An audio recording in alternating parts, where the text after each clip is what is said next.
Google has released its new AI model and it is absolutely amazing. Gemini model beats GPT-4 on nearly every benchmark. Beautiful.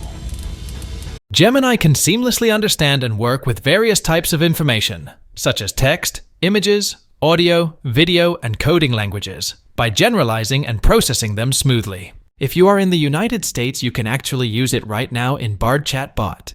It can identify events in a video feed and provide real-time responses. For example, if someone draws a duck, the AI can recognize it as a duck and respond accordingly. It also excels in logic and spatial reasoning. By analyzing two pictures, it can determine which car will have a higher speed based on the aerodynamics of the vehicle. Gemini appears impressive on paper, but be ready for potential disappointment.